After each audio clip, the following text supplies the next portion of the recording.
भारती जी के लिए आप आवाज उठा रहे हैं, क्या कुछ विषय है? चुनाव लड़ रहे थे गुरुग्राम में, जिस प्रकार से इनके साथ हुआ, चुनाव के रिजल्ट में जिस तरीके से हुआ, किस तरीके से विषय को रखना चाहते हैं पवन जी? देखिए, नमस्कार, प्रणाम सभी लोगों को, जो भी हमारे तमाम अधिकारी हैं, उन सभी को हमारा धन्यवाद है, क्योंकि एक्चुअली हुआ क्या कि धर्मवीर भारती जी का जो इलेक्शन जो हुआ, जिसकी काउंटिंग थी, जिसमें प्रॉपर तरीके से काउंटिंग नहीं किया गया और इनको प्रशासन और जो भी वहाँ के अधिकारीगण थे, उनके द्वारा इनको सपोर्ट नहीं मिला, जिसके रिगार्डिंग हम लोगों ने इसके ऊपर पहल किया और सारे दरवाजे खटखटाने के बाद धर्मवीर भाई ने हमारे को लास्ट में बताया कि हमारे यहाँ बहुत सारा प्रॉब्लम हो रहा है और हम जीते हुए कैंडिडेट हैं, हमारा जीता हुआ किसी और को हमारा जीत दे दिया गया और हमें हरा दिया गया। और ऑलरेडी उसके बाद वहाँ ग्राउंड पर सर्वे करवाया गया सेंटर फॉर ह्यूमन राइट्स के द्वारा, तो वहाँ और भी जीते हुए ही इनका रिजल्ट आया। तो हमने 12 तारीख को 11:46 पे हमारे इलेक्शन कमीशन और हमारे जो हरियाणा सरकार, जो हमारे सीएम साहब हैं, उनको और हमारे मिनिस्टर, चीफ मिनिस्टर साहब, तमाम लोगों को हमने अपने द्वारा अवगत कराया और इस इंफॉर्मेशन को हमने बताया वहाँ पे। और विशेष बात, हम लोगों ने वहाँ पे इस चीज को स्पष्ट किया कि यदि प्रशासन के द्वारा यदि कहीं भी कोई भी गलत कदम और कार्य उठाया जा रहा है और उसमें यदि हमें एविडेंस और हमें प्रॉपर वे में सारा सर्वे मिलता है, तो उसके ऊपर एक्शन लेने का कार्य कर रही है सरकार, तो हम उसमें पहल कर रहे हैं, जिसमें धर्मवीर भाई के साथ जो चीज बीता हुआ है, आप इनके मुंह से सुनिए। बताएं धर्मवीर जी धर्मेश जी, क्या बात थी? जी नमस्कार, मैं गुरुग्राम नगर निगम का वार्ड नंबर 7 से मैं निर्दलीय प्रत्याशी था और जब से मैं चुनाव प्रक्रिया शुरू हुआ तो मुझे वहां के दबंगों द्वारा तरह तरह की धमकियां मेरे लोगों को, मेरे समर्थकों को दिया जाता था कि चुनाव से वापस नाम लो, नहीं तो तुम्हें और तुम्हारे समर्थकों को कुछ भी कर देंगे। तो उस समय भी मैंने वहाँ के लोकल थाना में कंप्लेन दिया और हमने जो हमारे ह्यूमन राइट्स के वाइस प्रेसिडेंट हैं, इनको भी हमने आवेदन किया कि सर हमारा राइट्स है चुनाव लड़ना और हमें ऐसी धमकियां मिल रही है और हमें आपसे मदद की गुहार है। हमने वहाँ लोकल प्रशासन से भी मदद की एप्लीकेशन दिया था उनके खिलाफ। और मैं जब चुनाव में नहीं अपना उनके बात माना, हमारे समर्थकों को तरह तरह धमकाया गया, हमारे महिला कार्यकर्ताओं को धमकाया गया और जब हमने लास्ट में चुनाव लड़ा, मजबूती से लड़ा, उनको ये पता हो गया कि चुनाव पूर्वांचल और प्रवासी समाज का लड़का है और मजबूती से लड़ रहा है और पूरा समाज का समर्थन है और वो जीत भी रहा है। तो कहीं न कहीं उनके इस दर्द को वो झेल नहीं पाए। वोटिंग के दौरान लोगों को धमकाना, मारना पीटना, तरह तरह के बातें किया। सर, क्या नाम है आपका और ये कहाँ की घटना और आप कैसे कह सकते हैं कि आपके साथ ये वारदात हुई है? और मौके पर कौन मौजूद था? सर, जो भी हमारे साथ घटना हुआ, हमने लिखित थाने में, जो हमारा संबंधित थाना है राजेंद्र पार्क, वहाँ के एसएचओ साहब को हमने कंप्लेन लिखित दिया, तो उन्होंने एक्शन भी लिया और हमने चुनाव लड़ा। उन्होंने बहुत कोऑपरेट किया, उनका हम बहुत धन्यवाद करते हैं। चुनाव लड़ने के बाद जब गिनती 12 तारीख को हो रहा था, तो हम लोगों को 11 बजे अनाउंस किया कि भाई वार्ड नंबर 7 के सारे पोलिंग एजेंट जो भी हैं, काउंटिंग एजेंट, वो अंदर आए और हमारे पोलिंग एजेंट से सारे जो भी है कागज पत्तर पेंसिल सब बाहर फेंकवा दिए और अंदर जाते जाते 10 मिनट के अंदर कोई ईवीएम नहीं दिखाया गया किसी को और 10 मिनट में हो गया चलो गिनती हो गया, बाहर कर दिया। जब मैं उन चुनाव अधिकारी से रिक्वेस्ट किया कि हमें हमारे बूथों का ईवीएम हमें दिखाया जाए, तो उन्होंने ऑन रिकॉर्डिंग पे बोले कि चलो चलो हो गया, खेला हो गया, बाहर चलो तुम लोग। फिर मैं नहीं गया बाहर, मैं बैठा रहा, डटा रहा और फिर दोबारा मैंने रिक्वेस्ट किया कि सर मेरे बूथों पे गड़बड़ हुआ है, आपने हमारे सामने ईवीएम क्यों नहीं खोला। और जब हमने दोबारा रिकाउंटिंग दिया, एप्लीकेशन दिया रिकाउंटिंग के लिए, तो हमें बलपूर्वक मेरे साथ और मेरी महिला कार्यकर्ताओं के साथ बलपूर्वक अंदर काउंटिंग हॉल में नहीं जाने दिया गया, जबकि हमारे बगल के वार्डों में 3-3 बार रिकाउंटिंग हुई। ये जो घटना हुई है, वहाँ मौके पे कौन कौन अधिकारी मौजूद थे? वहाँ पे नाम पता है? वहाँ पे सर मौके पे जब हमें बलपूर्वक नहीं जाने दिया गया, महिलाओं के साथ धक्के मारने का प्रक्रिया शुरू हुआ, तो मैंने वहाँ पे एससीपी साहब थे मिस्टर शर्मा, उनको मैंने 2 आवेदन पत्र दिया और उनसे रिक्वेस्ट किया कि सर आप हमें नहीं जाने दे रहे हो, कोई बात नहीं, हमारा आवेदन पत्र रिसीव करा के जो हमारे काउंटिंग अधिकारी है उनसे दे दो। तो बोला ठीक है तुम रुको। उन्होंने जाके आवेदन पत्र किनको दिया, वो आवेदन पत्र हमें अब तक नहीं मिला। और 3 घंटे तक चक्कर काटने के बावजूद भी, हम कैंडिडेट होने के बावजूद भी, जो हमारा मौलिक अधिकार था उसका वहाँ हमें हनन हुआ और हमारे साथ अभद्रता किया। क्या चाहते हैं अभी आप?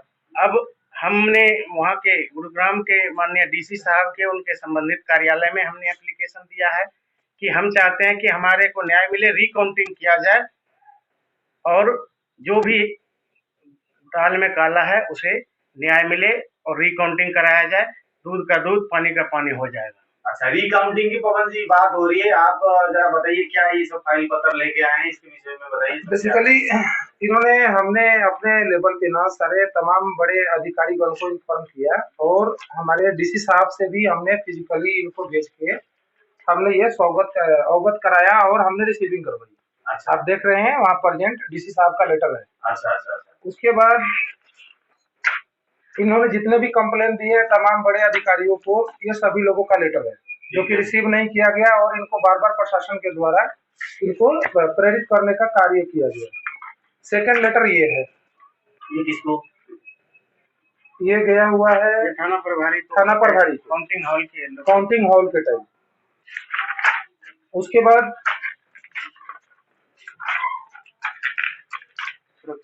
ये सुरक्षा के लिए अपील हुआ जिसमें हमारे तरफ से इनको सुरक्षा मुहैया कराया गया। हमने 2 लोगों को भेज के इनके पूरे चुनाव के अंदर हमने कवर करवाया। काउंटिंग के टाइम हम प्रेजेंट थे, सारी चीजें हम वार्तालाप देखते रहे। इसके बिहेव में वहाँ पे सारी चीजें कहीं ना कहीं एक इनके साथ जो भी गतिविधि वहाँ पे कानूनी व्यवस्था में गड़बड़ी हुई है, इसके लिए हमारे तमाम बड़े आला अधिकारी से उनके जानकारी में ये अवगत है, चुनाव आयोग के जानकारी में अवगत है, वहाँ के हमारे जो मौजूदा सरकार में जो हमारे चीफ मिनिस्टर साहब है उनकी जानकारी में है, हमारे तमाम सेंटर के बड़े अधिकारी हैं उन सभी को भी अवगत कराया गया। हमारे द्वारा सेंटर फॉर ह्यूमन राइट्स के माध्यम से तमाम लोगों को लेटर भेजा गया है। और सबसे मुद्दे की बात यह है कि जो मेरे को आश्वासन मिल रहा है अभी, संभवतः मंडे तक यदि हमें कोई इस पे प्रतिक्रिया नहीं आती है चुनाव आयोग के द्वारा, तमाम अधिकारी के द्वारा, तो मंडे हम लोग गृह मंत्री से मिलने का कार्य करेंगे और जो हमारे मुख्यमंत्री है उनसे भी हम लोग मिलने का कार्य करेंगे और मिलके इस घटना की अवगत कराएंगे। क्योंकि रात को 11 बजे जिस दिन काउंटिंग में प्रॉब्लम हुआ उस दिन मुख्यमंत्री जी को और गृह मंत्री जी को और चुनाव आयोग के तमाम बड़े IAS IPS अधिकारी को हमारे तरफ से अवगत कराया गया है, जिसका ऑलरेडी हमारे पास ऑन एविडेंस आप देख सकते हैं परमाना सेंटर फॉर ह्यूमन राइट्स के द्वारा से हमने इन्फॉर्म करने का काम किया है। अभी भी लगातार हमारी बात चल रही है और आज हम प्रेस कॉन्फ्रेंस इसलिए रखे हैं और हम ये बताना चाहते हैं कि जो हॉलीडे के कारण जो छुट्टी थी, जो गवर्नमेंट ने अपने तरफ से एक्टिविटी और गतिविधि नहीं की, जिसके अपेक्षा हम लोग आज यहाँ बैठे हुए हैं कि हम लोग जीते हुए कैंडिडेट जो धर्मवीर भारती जी वहां पे जो इनके काउंटिंग के अंदर जो प्रॉब्लम हुआ है वो प्रत्यक्ष सामने लाने का, क्योंकि ये 2025 का सरकार है, यहाँ पे कोई भी करप्ट अधिकारी उसको अधिकार नहीं मौलिक है कि वो अपने पावर का गलत मिसयूज करे, वो चाहे कोई भी हो उसके ऊपर एक्शन लेने का कार्य किया जाए। नहीं, इसमें फिर ऐसा लग रहा है आप तो सभी के साथ आगे जा चुके हैं, बढ़ चुके हैं, लेकिन क्या आपको खतरा महसूस हो रहा है कि भाई ये कार्रवाई क्यों नहीं हो रही है कहीं? ये जब हमने वहाँ के चुनाव अधिकारी को काउंटिंग हॉल में हमने रिक्वेस्ट किया, पहले तो हमें बोला कि 7 से 12 एक हॉल पे काउंटिंग 5 वार्ड का हो रहा था। मुझे आश्वासन दिया कि 12 नंबर तक का गिनती होगा फिर हम आपको बुलाएंगे, आप अभी बाहर चलो। और बाहर जाने के बाद जब हमने एप्लीकेशन दिया कि सर हमारा एप्लीकेशन रिकाउंटिंग क्यों नहीं कर रहे हो आप, हमने 3 घंटे तक चक्कर काटा और मुझे अंदर नहीं जाने दे गया। मेरे महिला काउंटिंग एजेंट को भी धक्के मार के बाहर निकाला। क्या लगता है पैसों का देन लेन हुआ, किस तरीके से भ्रष्टाचार हुआ? सर यहाँ पे दाल काली नहीं है, कहता है ना दाल में काला है, नहीं, पूरी दाल काली है। और उनका जो जीता हुआ कैंडिडेट है उसका EVM पे 3 नंबर पे सिंबल था और हमारा 4 नंबर पे सिंबल। क्या सिंबल था? मेरा गैस सिलेंडर का सिंबल है और जीता हुआ उम्मीदवार का ग्लास छाप का सिंबल है, जो कि 3 नंबर का है और मेरा 4 नंबर का है। तो मुझे अंदेशा है कि 4 नंबर के वोट को 3 नंबर में काउंट कर दिया गया है, यही मामला है। धर्मवीर जी विजेता जो उम्मीदवार थे उनको कितने वोट मिले और आपको कितने मिले इसके बारे में?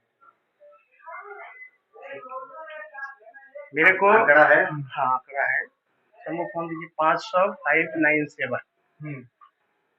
597 597 वोट आपको मिले जी। एक बार देख लीजिए आंकड़ा सही से बताइए। हाँ वही एग्जैक्ट। पवन जी, आंकड़ा बताने से पहले हम जानना चाहेंगे कि सेंटर फॉर ह्यूमन राइट्स के जरिए आपने कौन कौन से मुद्दे पे, कौन कौन से केस पे आपने काम किया है, कितनों पे काम किया है, इतने सारे फाइलिंग के अंदर पूछ रहे तो? देखिए, अभी तो धर्मवीर भारती का हमारा केस जो चल रहा है, एक वो हमारा ऑलरेडी स्टार्ट है। दूसरा बॉबी का है जो कंप्लेन है regarding physical mental harassment and even attempt to murder. ये हमारा नगलोई थाना में है, जिसमें ऑलरेडी आज सुबह 11:30 बजे हमारे माननीय मुख्यमंत्री जी के यहाँ से इसके ऊपर संज्ञान मिल चुका है। तमाम बड़े आला अधिकारी को, सीपी साहब को, सभी लोगों को इन्फॉर्म है। इमीडिएट 24 घंटे के अंदर उसके ऊपर एक्शन हो जाएंगे।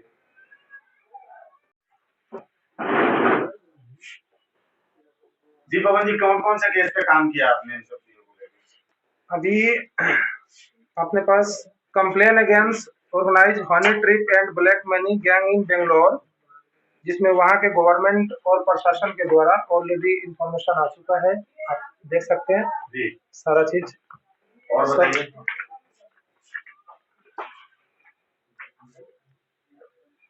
एक complain again organise fraud and government job Uttar Pradesh, जिसमें तमाम लोग हैं और तमाम बड़े अधिकारी को इंफॉर्मेशन दिया हुआ है, जिसमें ऑलरेडी मतलब हमारे जो डीजीपी विजिलेंस है, उन्होंने इस संज्ञान को संजय अरोड़ा जी ने एक्सेप्ट भी किया हुआ है। आप देख सकते हैं।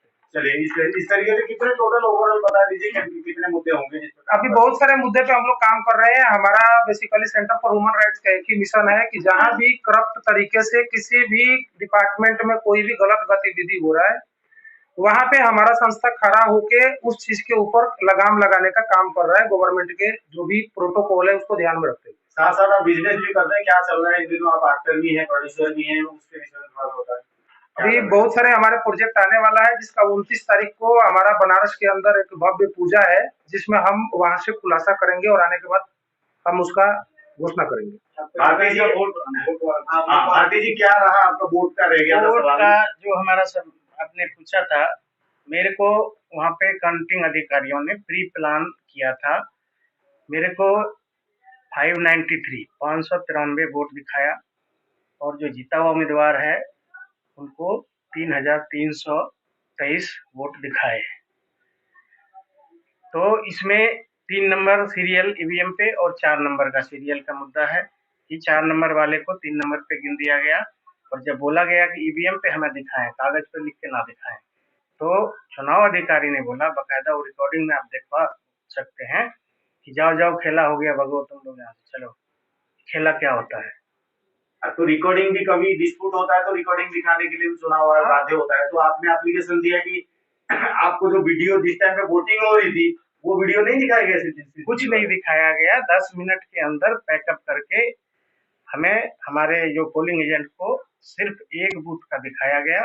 बाकी हमने रिक्वेस्ट करता रहा, 3 घंटे तक चक्कर काटता रहा, इस दफ्तर से उस दफ्तर, उस दफ्तर से उस दफ्तर, और कैंडिडेट को भी नहीं अंदर जाने दिया गया, जबकि हमारे पड़ोसी वार्ड में 3-3 बार रिकाउंटिंग कराया। अच्छा, ऐसे आसपास में हो रहा है रिकाउंटिंग भी? मेरे ही काउंटिंग भवन पे 3 बार काउंटिंग हुआ और हारा हुआ उम्मीदवार जीता है। आपका एक बार भी नहीं हुआ? हमारा एक बार भी नहीं हुआ। चाहे हमें जीत हार का नहीं है, हमारे मान सम्मान की, हमारे समाज की, प्रवासी का है कि हमें ईवीएम पे दिखा दो, चाहे जीत हो चाहे हार हो, हम सेटिस्फाई हो जाएंगे और हमें न्याय मिलना चाहिए। न्याय नहीं मिला और प्रताड़ित किया गया। हमारी महिला काउंटिंग एजेंट को भी प्रताड़ित किया गया और मीडिया के माध्यम से भी हमने आवाज उठाया है।